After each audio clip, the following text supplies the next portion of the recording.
좋은 아침입니다. 아침에 하나 뉴스 종합 비타민 아침의 매일경제 김우미입니다. 오늘의 일면 같이 들어가 보실까요?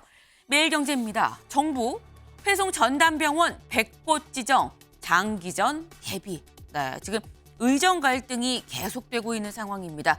사실상 이미 장기전으로 들어간 거 아니냐라는 얘기가 나오고 있는데 이런 가운데 정부가 회송 전담병원을 100곳을 지정하겠다라고 밝혔습니다.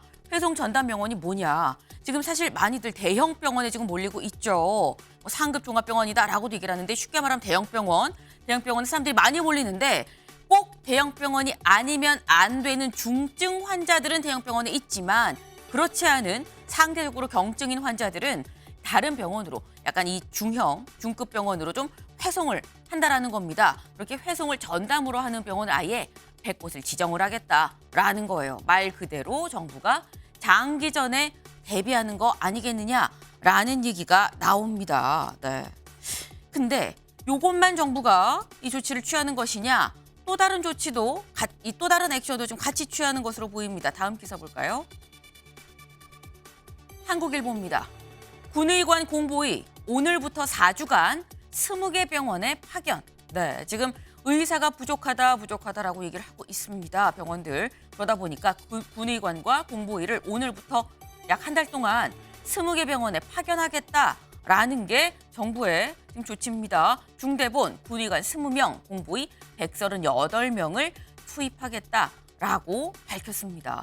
그런데 일각에서 나오는 얘기는 일단 차 타고 1시간 나가야 병원이 있는 지역 있죠. 이런 지역에서는 공보위 한 명한테 의존하는 게 상당히 큰데 이런 공보위 차출해서 20개 병원에 보내면 지역 의료는 어떻게 하라는 거냐라는 볼멘 소리도 나오고 있습니다. 그 부분까지도 확실하게 사각지대 없이 조치를 해야 진짜 대책이 아닐까 하는 생각이 좀 듭니다. 다음 기사 볼까요? 국민일보입니다. 명명대전 여여혈투 여기서 승패 갈린다. 네. 오늘 딱 30일 남았습니다. 뭐가? 총선이 정확히 30일 남았습니다. 근데 이 D-30일 최대 격전지 5곳이 어디냐라고 국민일보가 직접 좀 꼽아봤다라는 거예요. 여기 보니까 인천 계양, 서울 중성동갑, 경기 화성을, 대전 유성을, 그리고 부산 북갑 5개 지역 정도가 되는데 보니까 인천 계양을은 명명대전 얘기가 나오죠. 서울 중성동갑은 윤희숙 전현희 여여혈투가 확정이 됐습니다. 그 다음에 이제 화성을은 이준석 대표가 직접 출마를 하는 곳이죠. 때문에 이러한 5곳 여기가 최대 격전지가 아니겠느냐라는 얘기가 오늘 D-30일 한 달을 앞둔 오늘 나왔습니다. 그런데 지역구 선거만 있는 게 아닙니다. 비례선거도 있죠. 다음 기사 볼까요? 조선일보입니다. 비례정당 지지율 조국이 민주 앞서. 네, 무슨 얘기냐? 비례정당 지지율을 열어서 봤더니 조국혁신당의 지지율이 민주연합 지지율을 앞섰다라는 얘기인 겁니다. 여기 총선 D-30일 격전지 여론조사, 그러니까 전국 여론조사는 아니에요. 격전지 몇 곳만 꼽아서 해봤더니 그 꼽은 지역에 대해서는 조국혁신당이 민주연합을 이 비례 관련해서는 좀 앞서고 있더라라는 겁니다. 대체 어느 지역이 얼마나 앞선 건지 이 얘기도 저희가 잠시 뒤에 대담으로 좀 짚어보겠습니다. 다음 기사 볼까요? 네, 경향신문입니다. 피의자 이종섭 결국 출국. 네, 이종섭 호주 대사, 이종섭 전 국방장관이죠. 지난 수해 때 최상병이 숨진 사건이 있었습니다. 근데 관련해서 이종섭 호주 대사 피의자 지금 직권 남용 혐의를 받고 있습니다. 그런데 결국 출국 어제 호주로 떠났다라는 거죠. 여기 좀 사진을 좀 같이 볼까요? 사진 여기 보면은 지금 홍익표 원내대표도 있고요. 지금 민주당 의원들이 다 같이 팻말을 들고 지금 있는 모습입니다. 여기가 어디냐? 공항입니다. 인천국제공항에서 이종섭 전 국방장관 나가면 안 된다라는 취지로 지금 다 같이 팻말을 들고 있는데 결국 민주당 의원들 이종섭 전 장관을 만나지 못했습니다. 그러면서 굉장히 강하게 어딜 가는 것이냐라는 지금 이런 팻말들을 들고 있는데 지금 이종섭 전 장관 지명에서 출국까지 꼭 일주일 걸렸습니다. 4일에 호주 대사에 지명이 됐고요. 그리고 7일에 공수처 조사를 받았습니다. 그리고 이튿날 출국 금지가 해제되고 어제 출국을 했다. 꼭 일주일 걸렸다라는 거. 경향신문은 여기에 결국 출국을 했다라는 표현을 또 썼네요. 다음 기사 보겠습니다. 동아일보입니다. 많이 더 내고 많이 더 받기, 조금 더 내고 그대로 받기. 뭐에 대한 얘기냐? 국민연금 개혁안에 대한 얘기입니다. 국민연금 개혁안 지금 이렇게 두 개 안으로 압축이 됐다라는 거예요. 여길 좀 보면 지금 파란색 화살표가 이 소득 대체율입니다. 얼마나 낼 것이냐. 그리고 빨간색이 보험료율, 소득 대체 파란색이 소득 대체율 얼마나 받을 것이냐. 그리고 빨간색이 보험료율 얼마나 낼 것이냐라는 거죠. 그런데 많이 더 내고 많이 더 받기. 둘 다 화살표가 올라가고 있죠. 조금 더 내고 그대로 받기. 지금 조금 더 냈습니다. 빨간색. 그런데 파란색은 그대로 가고 있죠. 일단 조금 다르긴 합니다만 결국은 더 내긴 더 내야 된다 정도의 차이는 있지만 그 방향과는 좀 확실한 것 같습니다. 사실 그게 국민연금 개혁 얘기가 나왔던 이유기도 하죠. 어쨌거나 지금 이런 얘기를 보면 우리가 지금 해야 될 건 더 내야 될 결심을 조금씩 먼저 하고 있어야 되는 거 아닌가라는 생각을 좀 해봅니다. 다음 사진 기사 볼까요? 네, 화사한 노란색이 쫙 깔렸습니다. 유채꽃인데요. 여기가 어디냐? 제주시 조천읍입니다. 제주시 조천읍엔 이렇게 유채꽃이 활짝 피었다라는 거예요. 꽃샘 추위가 이제 물러나고 완연하게 좀 봄이 오는 것 같다라는 생각이 드는데 오늘 낮 최고 기온 9도에서 높게는 15도까지 올라가는 곳도 있다고 합니다. 네, 따뜻하다라는 얘기인 거죠. 하지만 남부지방은 또 비가 온다고 하니까요. 남부지방에서 출근하시는 분들은 우산 챙기시길 말씀을 드리겠습니다. 다음은 월요일. 좀 기운이 없고 출근길 발걸음이 무겁습니다. 그래서 준비한 게 비타민 E예요. 기사 같이 볼까요? 네, 배추도 사과도 금금금. 집밥 먹기도 무섭다. 네, 저희가 지난주 금요일에도 목요일에도 계속 이런 말씀을 드렸습니다. 금금금. 네, 저기 보면은 사과 35.4% 뛰었고요. 배는 56.2%, 배추 17.2%, 토마토, 파 안 오른 게 없습니다. 지금 여기 빨간색 그래프가 급격하게 올라가고 있어요. 무섭게 올라가고 있습니다. 네, 이렇게 지금 주요 과일, 채소값이 굉장히 큰 폭으로 오르고 있다라는 거겠죠. 네, 외식 물가가 비싸서 집에서 먹으려고 하는데 집에서 먹자니 집밥 먹기도 무서운 상황이다라는 얘기가 절로 나온다라는 겁니다. 근데 다음 기사를 좀 볼까요? 그래도 집밥을 먹을 수 있는 사람도 좀 나은 거 아니냐라는 얘기가 나옵니다. 사과 먹느니 라면 사요. 과일 대신 가공식품 찾는 저소득층. 네, 사과 한 개에 5,000원이다라는 말씀을 저희가 벌써 며칠째 드리는지 모르겠습니다. 이제 오늘 추석까지 계속 이 가격일 거다라는 전망이 나오는데 사과 하나 5,000원인데 라면 4개 한 묶음, 5개 한 묶음에 3,000원대죠. 그러다 보니까 사과 하나 먹느니 라면 사서 4끼, 5개 먹을 수 있다라는 겁니다. 그래서 과일 대신 가공식품을 찾는다라는 건데 이걸 좀 보겠습니다. 1년 새 과일 40%, 채소 12% 가격이 올랐다. 가공식품 23개 품목은 가격이 오히려 살짝 떨어졌다. 근데 이러다 보니까 결국 저소득층의 식사의 질이 떨어질 수밖에 없다라는 얘기가 나옵니다. 네, 사실 그나마 형편이 좀 나쁘지 않은 분들은 사과 먹던 거 좀 못난이 사과 사서 먹고요. 좀 그렇게 좀 대체를 할 수 있습니다. 근데 원래 형편상 저렴한 거를 먹던 사람들은 지금은 더 이상 갈 데가 없다. 사과 사느니 라면을 살 수밖에 없는 상황 아니겠느냐라는 얘기가 나옵니다. 물가 잡는 거 힘든 일이죠. 힘든 일 쉽지 않습니다, 절대. 하지만 그럼에도 해야 되는 일이 물가 잡는 거다라는 얘기가 나오는 이유가 바로 사과 먹느니 라면 사는 분들이 있기 때문이 아닌가라는 생각을 다시 한번 해봅니다. 네, 아침에 매일 경제 뉴스 종합 비타민 언제나처럼 TV로 좀 크게 보시다가요. 궁금한 점 유튜브 댓글로 남겨주시면 같이 얘기해 보겠습니다.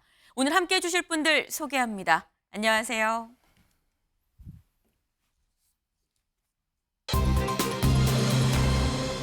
네, D-30입니다. 그렇습니다. 총선 얘기죠. 기사 보겠습니다. 한동훈, 야, 범죄자 연대 방탄동맹, 이재명, 윤겨냥, 반국민 세력 심판. 어제 D-30일 하루 앞두고 여야 이른바 대표격 비대위원장 대표가 지금 이 D-30일에 대한 어떤 입장을 내놨습니다. 먼저 한동훈 위원장 어제 뭐라고 얘기를 했느냐. 입장문을 내놓은 거예요. 직접 기자회견을 한 건 아닙니다. 이재명 대표는 자기가 살기 위해 불공정의 상징인 조국 혁신당과도 손을 잡았지 않느냐. 이미 범죄자 연대 방탄동맹으로 전락했다라고 이재명 대표를 강하게 비판했습니다. 이재명 대표도 또 한마디 했죠. 이재명 대표는 기자간담회를 했습니다. 직접 들어보고 오실까요? 대통령 취임 2년 만에 치러지는 선거, 명백하게 국정을 심판하는 선거입니다. 지금까지 견딜만 했으면 앞으로가 기대가 되면 현 정치 세력에게 힘을 주는 것입니다. 그런데 잘못했다고 생각되면 참기 어려우면 못 살겠으면 바꿔야 합니다. 네. 한동훈 위원장의 입장 그리고 이재명 대표의 어제 기자간담회 때 이 목소리를 좀 직접 좀 들어봤습니다. 근데 쭉 들어보면 이게 화살표가 조금 다른데? 라는 생각을 하지 않으셨나요? 김광삼 변호사님. 네. 한동훈 위원장은 이재명 대표를 저격을 했고요. 이재명 대표는 사실상 윤석열 대통령에 대해서 좀 저격을 했습니다. 이게 사랑의 짝대기라고 하기 좀 그렇습니다. 좀 짝대기가 한 방향으로 흐르고 있어요. 서로 가는 게 아니고. 이 구도 남은 한 달 동안 계속 갈 거라고 보십니까? 아니 계속 갈 거예요. 그러니까 이제 어떤 프레임을 만들어 가느냐가 민주당일지 이제 국민의힘에 유리하느냐 이제 그걸 전략적으로 많이 연구를 했겠죠. 그리고 지금 현재 어떤 총선과 관련해서 이제 공천이 거의 끝나가는 마당 아닙니까? 그래서 네. 이제는 이제 프레임을 가지고 전쟁이 이제 시작이 됐다 이렇게 볼 수 있어요. 그런데 국민의힘 입장에서는 결국 이재명 대표의 어떤 사법 리스크랄지 또 사천의 과정이랄지 그다음에 지금 민주당의 유성정당인 비례대표 정당의 어떤 진보 좌파적 성격 이런 부분을 좀 공격할 거고요. 무엇보다도 지금 조국 혁신당이 민주당을 찍을 비례대표에 있어서는 굉장히 지금 투표의 이동이 많이 일어나고 있잖아요. 그럼 조국 혁신당은 조 전 장관이 조국 대표가 네. 사실 징역 2년 실형 선고받은 사람이고 이재명 대표는 지금 사법 리스크로 재판받고 있잖아요. 그러니까 이제 범죄자의 어떤 정당이다. 이제 이런 식으로 이제 공개할 수밖에 없어요. 그러면 결과적으로 한동훈 대 조국 혁신당, 그다음에 민주당 이렇게 가기를 지금 국민의힘에서는 전략적으로 가고 있다고 보고요. 네. 이재명 대표 입장에서는 한동훈 비대위원장을 만약에 공격하게 되면 결과적으로 또 1대1 구도가 되면서 윤석열 정권에 대한 심판이랄지 그런 공가에가 묻힐 가능성이 크거든요. 이게 결과적으로 지금 공격할 수 있는 사람은 이제 윤석열 대통령밖에 없는 거죠.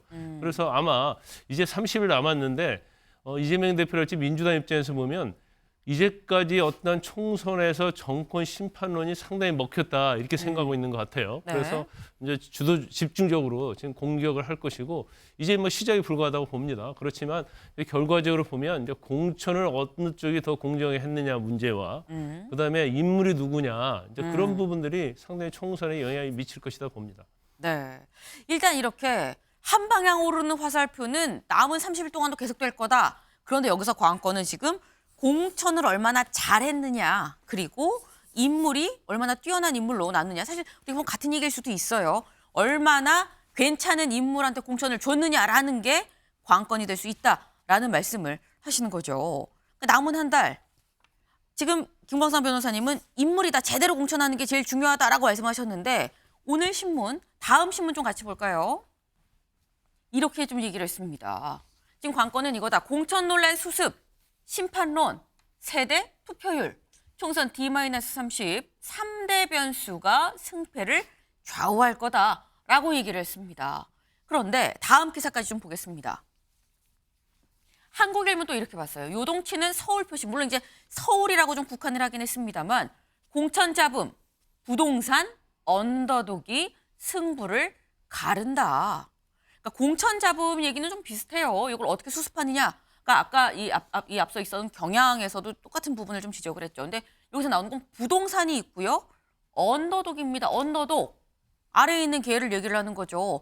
개싸움에서 아래에 있는 개, 지고 있는 개를 얘기를 하는 겁니다. 지고 있는 개를 보면 안쓰럽죠.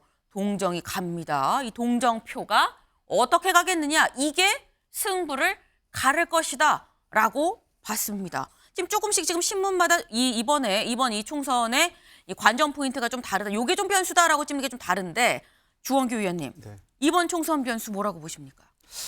앞선 기사에서 그 세 가지 키워드 공천 논란, 심판론, 세대 투표율 이게 중요하게 작용할 거라고 보고요. 네. 조금 더 세밀하게 들여다보면은 심판론은 확실히 정권 심판론이 여전히 우세라고 보입니다. 윤석열 대통령의 국정 지지율이 여전히 낮은 것을 보고 그다음에 이루어지고 있는 의료 대란이 만약에 장기화될 경우에 국민 불만이 증폭될 수가 있기 때문에 심판론은 사실은 한동훈 비대위원장이 이재명 지금 대표를 계속 붙잡고 있는데 네. 그 전략은 저는 실책일 수 있다고 생각하기 때문에 심판론은 야당한테 유리한데 공천 논란은 확실히 야당한테 불리합니다. 여당한테 유리하죠. 왜냐하면 비명 행사라는 키워드가 이 자리 잡았기 때문에 네. 공천 논란에 있어서는 여당은 조용한 공천 그런 것으로 좀 커버가 됐고 야당이 이것의 내용을 여전히 수습하기가 아마 30일 동안도 어렵지 않을까라는 것과 그다음에 또 하나의 변수가 세대 투표율인데 네. 이번 총선이 처음으로 60대 유권자보다 20, 30대 유권자가 적는 그 현상이 벌어지는 투표입니다. 근데 60대 유권자분들은 아무래도 투표 의향이 높고 네. 보수 지지층이 높은 편이고 20, 30대는 사실은 예전에는 진보층에게 유리하다고 했지만 이번에 공천 논란으로 인해서 야당에 대해서 20, 30대가 많은 실망과 정치 혐오로 인해서 포기할 수 있는 확률이 높거든요. 네. 그래서 공천 논란과 세대 투표가 지금 야당한테 불리한 입장에서 이걸 어떻게 만회하느냐에 따라서 사실은 여야의 명운이 갈릴 거라고 봅니다. 지금 말씀은 지금 경향신문이 꼽은 이 세 가지 공천 논란 수습, 심판론 이제 하나씩 여야가 조금씩 유리하다라고 말씀하셨어요. 남은 건 그럼 과언권은 세대 투표율이 될 수 있는데 세대 투표율은 지금 20, 30대가 60대보다 처음으로 수가 적은 선거가 요번이다. 근데 60대 이상은 주로 보수를 지지하지 않느냐. 그럼 그 말씀인즉슨 세대 투표율까지 합산을 해서 보면 보수가 좀 더 유리할 수 있다. 유리할 수 있는 요인도 많다라는 말씀인 것 같은데 윤주진 위원님. 예. 동의하십니까? 세대 투표율에 대한 말씀. 저는 좀 더 부가적으로 설명을 드리고 싶은 부가적으로. 것은 일단 공천 후폭풍 수습 관련해서 네. 아직 끝나지 않은 공천이 무엇이냐면 바로 비례대표 공천입니다.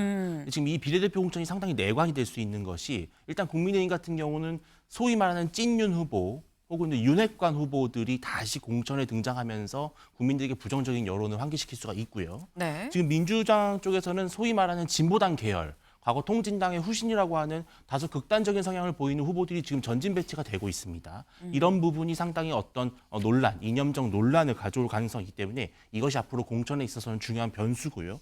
세대별 투표는 제가 봤을 때는 이번에 얼마나 어느 쪽이 결집하느냐가 상당히 좀 중요한 문제인 게 지난 2012년 대선 당시에 박근혜 전 대통령이 승리할 당시를 보면은 그때 보수층이 대거 결집하면서 막판에 새를 꺾는 그런 모습을 보였고요. 오히려 지난 2020년 총선 같은 경우는 자유한국당의 표심이 많이 흩어져서 상대적으로 민주당에 상당히 좋은 승리를 가져다 줬습니다.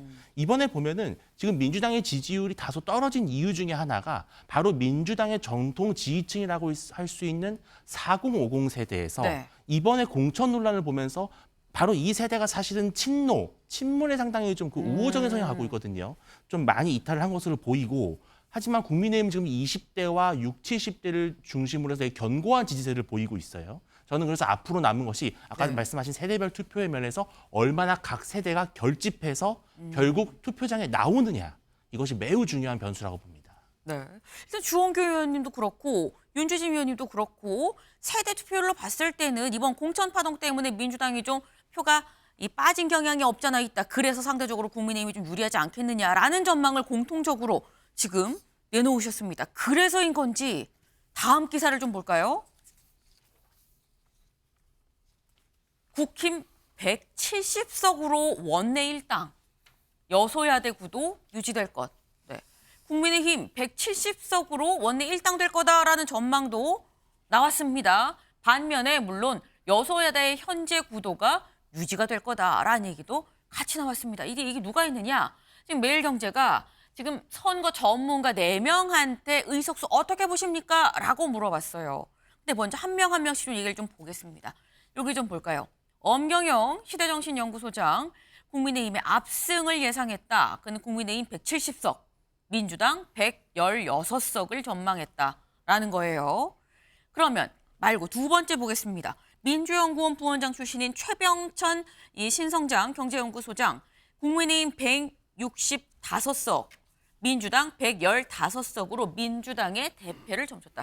두 분이 좀 비슷하게 지금 전망을 내놨습니다. 그러면 세 번째, 최 교수. 여기서 말하는 최 교수는 누구냐? 네, 최진원 이 경희대 공공거버넌스 연구소 교수입니다. 최 교수, 수도권에서는 국민의힘이 21대 총선에 비해 약진할 것으로 봤고 충청권에서 서로 엇비슷한 성적을 거둘 것으로 예상했다. 수도권에서는 일단 국민의힘이 더 앞서지 않겠느냐, 그러니까 약진할 거다, 앞설 거다라는 얘기를 내놨습니다. 여기 홍형식 한길리서치 소장, 범야권이 151석 이상을 사수할 수 있다고 예측했다. 범야권입니다. 민주당은 아니고요. 민주당 플러스 알파 범야권이 다 같이 151석 이상 과반을 할 거다라고 전망을 했다라는 거죠. 전망이 다 조금씩 좀 달라요. 조기현 변호사님, 어떻게 전망하십니까? 지난주 시점 기준으로 해서는 민주당이 당초 기대보다는 기대 의석이 좀 줄어드는 것 같은 느낌은 받죠. 근데 지금 시점에서 예상이 정확할 수가 없습니다. 아마 오늘부터에 나오는 여론조사의 결과를 더 주목할 필요가 있는데요. 물론 앞에서도 얘기한 것처럼 공천 논란이 선거에 미치는 영향이 분명히 있습니다. 그런데 그것보다도 지금은 윤석열 정부 심판론의 여론이나 구도 자체가 크게 흔들리지 않은 여론조사가 계속 나오고 있습니다. 네. 민주당 지지층이 이완됐기 때문에 당 지지율에서는 민주당이 빠진 것처럼 보이지만 이번 선거를 어떻게 치러야 되느냐에 대해서 국민 대다수의 어떤 생각들은 윤석열 정부 심판론이고 그게 크게 흔들리지는 않았다는 겁니다. 그러면 향후 남은 30일 동안 선거운동이 굉장히 중요하고요. 지금 나오는 정당 지지율만을 가지고 의석수를 예상한다는 것은 사실은 틀릴 가능성이 많다고 보여지고요. 특히 어떤 특정 정당의 압승을 예상하는 여론조사는 사실은 여론에 다시 반작용할 가능성이 있습니다. 아하. 견제론이 작동할 거거든요.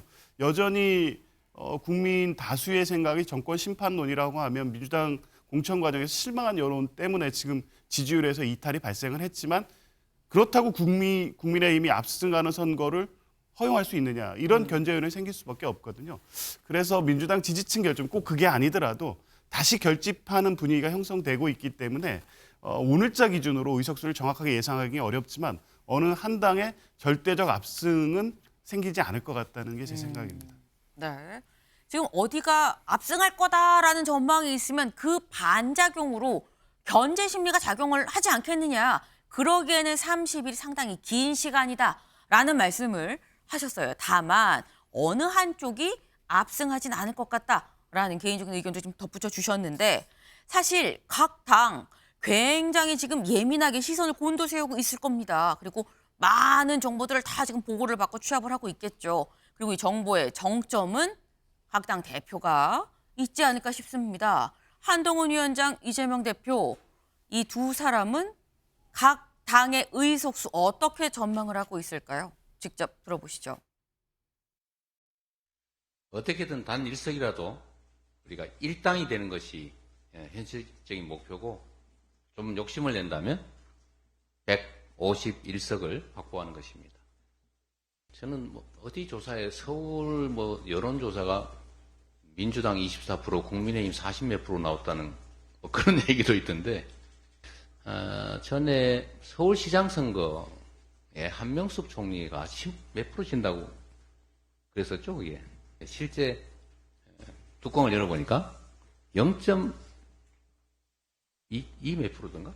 하여튼 소수점 이하 격차밖에 안 나서 그 여론조사 때문에 아이고 어차피 졌나 보다라고 투표를 포기했던 사람들이 땅을 치고 한탄을 했다고 하는 얘기가 있었습니다. 지금 저번 강서울 선거도 또 비슷하지 않았나요? 저희는 언더독입니다. 열심히 따라 올라가고 있죠. 저희는 결국 승리한다고 생각합니다. 그렇지만 국민의 평가를 받는 입장에서 그렇게 숫자로 말씀드릴 만큼 저희가 그렇게 말씀드리는 것 자체가 국민에 대한 예의는 아니라고 생각합니다. 저는 오히려 151이라는 숫자가 재밌는 것 같은데요. 그분도 굉장히 자신만만한 분들 아니에요? 이재명 대표의 이번 총선의 목표는 자기의 생존, 자기의 당권 유지가 아닌가 생각합니다. 151이라는 그 숫자가 그 점을 좀 엿보게 해준다고 저는 생각합니다. 네, 이재명 대표 151석을 이 목표로 하고 있다라고 얘기를 했습니다. 근데 한동훈 위원장 사실 지금 발언은 며칠 좀 된 발언이긴 해요. 근데 한동훈 위원장은 앞서서 우린 몇 석이라고 얘기 안 하는데 우린 언더독이에요. 우린 지금 뒤따라가는 사람이다. 지금 지고 있어요. 라는 걸 굉장히 강조를 했습니다. 그런데 D-30일 사실 말씀드렸듯이 한동훈 위원장 방금 발언은 좀 며칠 된 발언입니다. 오늘 아침 한동훈 위원장 출근하는데 기자들이 물어봤습니다. 조금 전에 한동훈 위원장 이렇게 얘기를 했다고 해요. 이재명 대표 151석 목표라고 했다. 숫자 갖고 말하는 건 평가받는 사람 입장에서 건방진 거란 입장이다. 때문에 그러니까 이 앞에는 우리 국민의힘이라는 얘기가 있는 거죠. 우리는 끝까지 낮은 자세로 최선을 다하겠다라고 얘기를 하면서 정확하게 몇 석이라고는 얘기를 안 했습니다. 네. 제 입에서 우리는 몇 석을 목표로 한단 말이 4월 10일 전에까지 나오지 않을 거다. 총선까지 몇 석이라는 얘기 안 할 겁니다. 라는 얘기도 같이 덧붙였습니다. 근데 지금 사실 보면 이게 이재명 대표 입장에서는 지난번에 180석이었죠. 180석에서 151석. 너무 보수적으로 잡은 거 아니야, 낮게 잡은 거 아니야라는 얘기가 나올 수 있습니다. 한동훈 위원장, 요즘에 뭐 국민의힘 지지율 잘 나온다고 하지만 우리는 언더독이에요. 우리 몇 석이라고 얘기 안 할 겁니다. 그렇게 말하는 거 오만한 겁니다라고 지금 얘기를 하고 있어요. 근데 이런 게 김광삼 변호사님, 양쪽 다 되게 조심스러워하거든요. 근데 전략적으로 한편으론 우리 지금 힘 받고 있습니다. 우리 지금 잘할 거예요. 지금 힘 모아주시면 크게 이길 수 있어요. 라고 할 수도 있는데 왜 양쪽 다 이렇게 몸을 사리는 걸까요? 그런데 그렇게 얘기하면 이제 역풍이 불죠. 역풍 때문에. 예, 우리 국민은 너무 거만하고 잠하는 걸 제일 싫어합니다. 이제 특히 이제 선거에 있어서 전에 뭐 200석 얘기했다가 뭐 망하는 경우 많이 있었잖아요. 그래서 일단 이재명 대표도 151석보다는 뭐 지금 민주당이 가지고 있는 의석보다도 훨씬 더 많은 의석을 갖고 싶을 거예요. 또 그런 얘기를 하고 싶지만 본인 입장에서는 뭐 겸손하게 얘기한다 하고 이제 151석을 얘기하는 것이고, 그다음에 이제 한동훈 비대위원장은 굉장히 겸손하면서도 뭔가 본인이 뭔가 외부로 구체적으로 숫자를 말했을 때 어떤 그러한 어떤 논란 이런 거에 대해서 굉장히 조심을 하고 있다 이렇게 봅니다. 그래서 뭐 저 자세는 뭐 둘 다 괜찮다고 봐요. 하지만 좀 더 겸손해진 것은 이제 한동훈 비대위원장이다. 왜냐하면 이제 과반이라는 얘기도 하지도 않잖아요. 그래서 저런 태도는 계속 갈 것이다 이렇게 봐요. 4월 10일 전에는 네. 뭐 의석수에 대해서 얘기하지 않는다 이렇게 얘기하고 있잖아요. 그런데 네. 이제 원래 그 여론조사도 마찬가지로 흐름이라는 게 있잖아요. 그런데 여당이든 야당이든 일단은 서울에서 어떤 지금 여당의 강세는 둘 다 인정하는 것 같습니다. 그런데 경기도에서 어떻게 될 것이냐 이게 네. 좀 굉장히 관점이 될 것이고, 또 충청도 마찬가지죠. 지난 총선 때 어떻게 보면 완전 여당이 완전 참패를 해버렸잖아요. 네. 그러면 충청도와 이제 수도권에서 이걸 얼마나 끌어올리냐에 관한 싸움인데 일단 여당 입장에서는 야당이 지금 공천과 관련해서 굉장히 잡음이 많았기 때문에 거에 대한 이제 반사의 효과를 좀 누리고 있다고 봐요. 그렇지만 여기에서 자만을 해가지고 뭔가 말 한번 잘못했을 때는 굉장히 역풍이 불 거예요. 그래서 지금 뭐 살얼음판 걷듯이 조심조심 가고 있다 이렇게 봅니다. 네. 여도 야도 지금 D-30일 딱 30일 남겨놓고 살얼음판 걷듯이 조심조심 가는 거 아니겠느냐. 자칫 역풍이 불면 날아갈까. 조심조심 갈 수밖에 없는 상황이다라고 말씀을 하셨습니다. 근데 지금 이렇게 조심스럽게 의석수를 얘기를 하면서도 이재명 대표 SNS에 이런 글을 올렸습니다. 네. 민주화에서 독재화로 전환, 이번 총선에 달려 있습니다. 2년도 안 돼 이렇게 나라 망친 정권이 입법 권력까지 장악하면 어떤 일이 벌어질지 짐작조차 어렵습니다. 라고 얘기를 하면서 지금 현재 윤석열 정부 하에서 민주화가 독재화로 전환이 되고 있다. 강하게 지금 윤석열 정부 전반에 대해서 궁극적으로는 윤석열 대통령한테 향해서 세게 지금 비판을 한 거죠.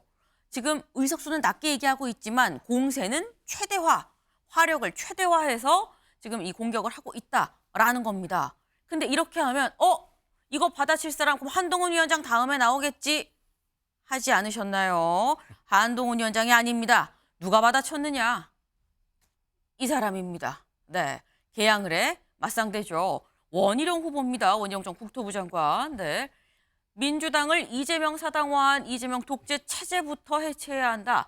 이재명 독재 체제 해체는 개항에서 시작돼야 된다라고 얘기를 했습니다. 지금 거의 이쯤 되면 약간 이재명 대표의 뭐가 하나 있으면 항상 빠지지 않고 등장하는 사람이 바로 원희룡 후보입니다. 네. 거의 이쯤 되면 프로 참견러 정도라는 얘기가 나올 법한데, 근데 그럼 두 사람 개항에서는 지지율이 어떻게 되는 거야? 궁금하실 것 같아서 저희가 준비를 했습니다. 오늘 아침 기사 같이 볼까요? 네. 조선일보입니다. 아까 저희 일면 속에서 말씀드렸죠. 주요 격전지에 대해서 일부 전국이 아니라 격전지만 했다. 그중에 하나가 인천 계양을이었습니다. 원희룡 35, 이재명 43. 네. 그 뒤에 박문규 33, 김영진 35, 김태호 41, 김두관 39. 네.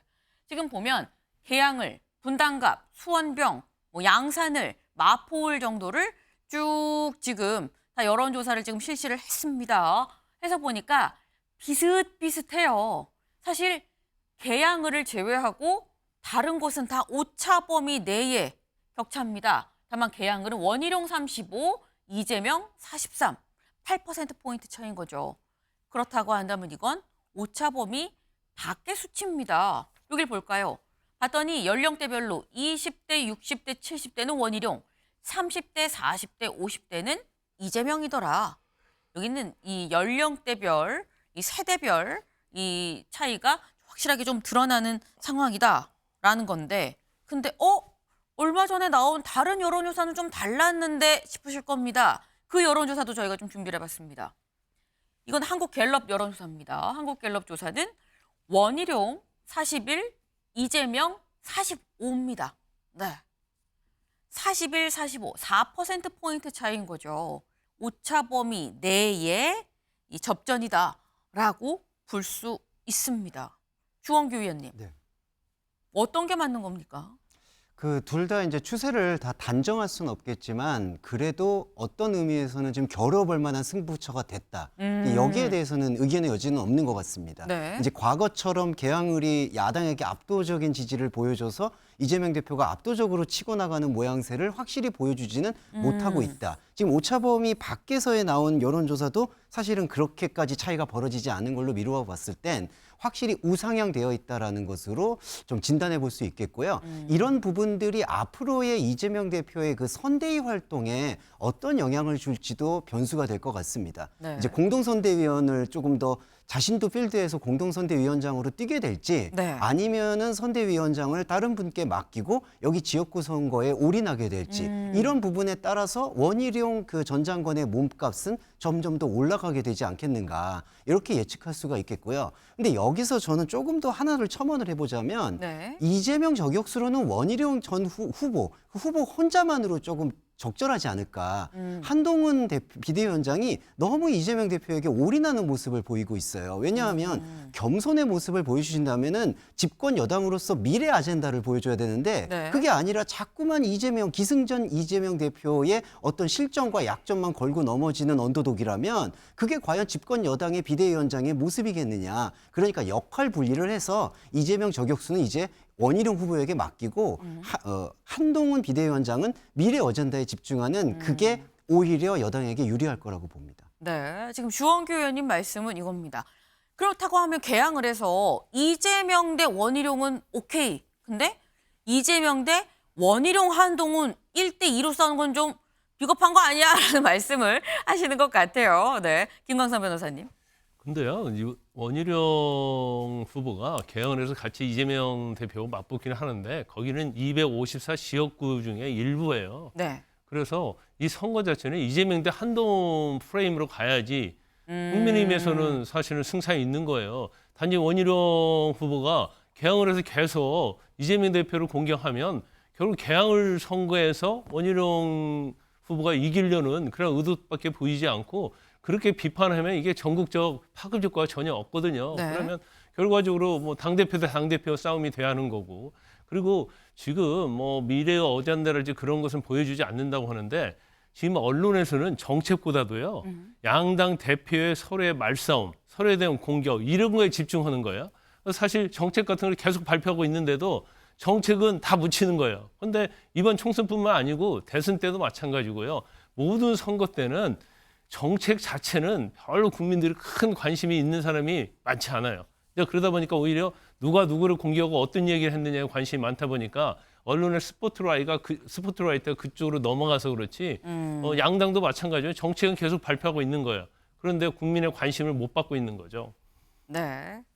지금 김광삼 변호사님 말씀에 따가웠습니다. 반성합니다. 네, 저희도 정책 D-30일이 끝나기 전에 저희가 좀 정책을 좀 한번 종합을 하는 시간을 좀 가져보겠다라는 말씀을 드려요. 네, 언론이 지금 잘못하는 거 아니냐라는 취지를 살짝 우회적으로 또 이렇게 말씀을 해주시네요. 네, 근데 지금 말씀 나온 중에 살짝 윤주진 위원님, 예.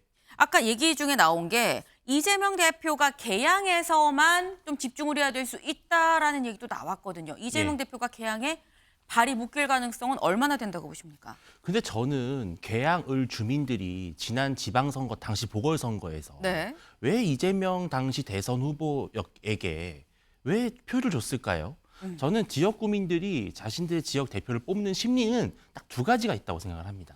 첫 번째는 지역 일꾼을 뽑는 심리가 있어요. 많은 예산을 가져오고 정책을 가져오고 그 정말 우리 지역을 발전시킨 사람 또 있습니다. 근데 우리 과거에 박근혜 전 대통령이 대구 달성에서 오랫동안 정치하셨잖아요. 네. 그 당시에 그 주민들이 박근혜 전 대통령을 지역 일꾼으로 봤을까요? 그건 아닙니다.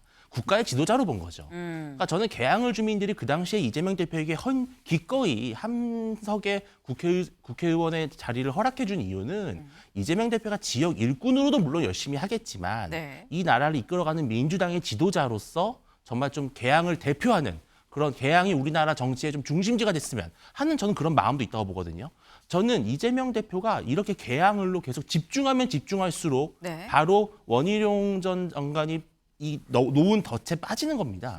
오히려 전 이재명 대표가 정말 현명하다면 선대위원장 하고요. 전국 선거를 이끌어야 됩니다. 그게 민주당이 유리한 거거든요. 근데 상당히 초조하고 불안하겠죠. 지역에 비추지 않는. 바로 그 딜레마가 바로 지난번에 황교안 전 대표가 겪었던 딜레마입니다. 저는 이재명 대표가 이 공천 문제, 사당화 문제를 매듭 짓지 못하고 포용으로 가지 못하면요. 네. 아무리 개항을 주민이 24시간 텐트 치고 있어도 표 못 얻습니다. 개항을 주민이 보는 이재명 대표는 그런 수준의 후보가 아닙니다. 네. 지금 또 다른 시각에서 말씀을 주셨어요. 개항을 주민들이 보는 이재명 대표는 큰 정치인이라서 그래서 한 표를 주고 개항을 국회의원으로 뽑은 거 아니겠느냐. 그런데 선대위원장 안 하고 지역에만 와서 24시간 텐트 쳐도 이거 표 안 준다라고 말씀을 하셨습니다. 요 포인트도 저희가 좀 눈여겨볼 부분이 아닌가라는 생각이 드네요.